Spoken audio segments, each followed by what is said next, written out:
1983 was a pretty good year for me.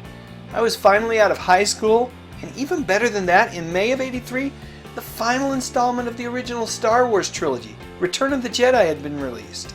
I know the movie has its problems, mostly Ewoks and the fact that Boba Fett's demise came too soon, way too easy, but I still love that movie.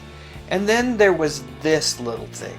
Actually, it wasn't very little. V, the original miniseries, was a major television event. And if you're a geek like I was, like I am, well, let's just say, it was freaking awesome. It also didn't hurt that Jane Badler was drop dead gorgeous. She's just a classic beauty. It was obvious from the get-go, too, at least to me, that there was way more to her than what my naked eye could see.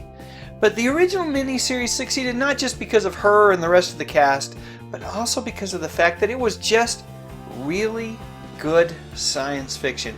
In fact, I'm going to go out on a limb and say it was some of the best science fiction that television had produced since the gone way too soon demise of Battlestar Galactica after one short season on ABC. This time the network was NBC, and they spared no expense to market the heck out of this thing. This is what I saw when I opened up my TV guide in '83. 2-page advertisements weren't all that common, but the network wanted everyone to know that this was huge. They also peppered New York and Los Angeles with posters. Posters that would, after a couple of days, be spray painted with a big red V. The original miniseries, which was a 2-day event, was a huge success. So I guess it only stands to reason that the following year, we got V, the final battle. It was good, but not as good. And there were some problems on the set. In fact, they were serious enough that the miniseries creator, Kenneth Johnson, he left V, the final battle, midway through production, dissatisfied with the pressure that the network was placing on him to take the story in a direction that he didn't necessarily agree with. And I'm sure that part of that direction was to pave the way for V, the series. Which didn't make any sense because the second miniseries had promised some sort of resolution with a final battle. Whatever. Anyway, the visitors were back and apparently here to stay, or so they thought. The series didn't garner the same type of ratings as the 2 miniseries had, and after 1 season, it was canceled. And as long as we're tracking the history of V, it should be mentioned that ABC rebooted it in 2009. I can barely remember this thing, but I hear it ran for a couple of seasons.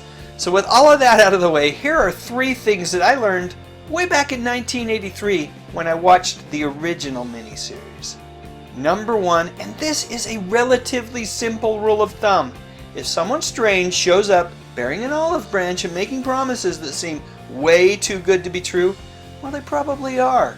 Years later, Fox Mulder and the X-Files would hammer this point home even harder. 3 simple words. Trust no one.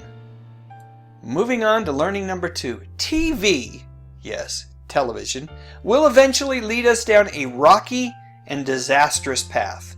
Throughout the original miniseries, and especially during the first part, much of the narrative is told through multiple television screens, and eventually when the visitors' nefarious intentions come to light, they utilize television to manipulate and deceive the masses. A few years later, comic book author and artist Frank Miller would utilize a similar technique in his groundbreaking graphic novel about an aged Batman titled The Dark Knight Returns.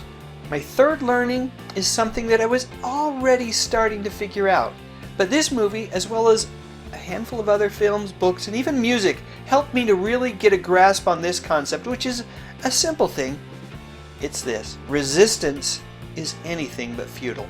In fact, the willingness of a handful of people to rise up and resist moving along with the rest of the flock is a critical concept that I believe we should all do our best to embrace. No matter how difficult at times it may be to swim against the current, it's something that we all need to do.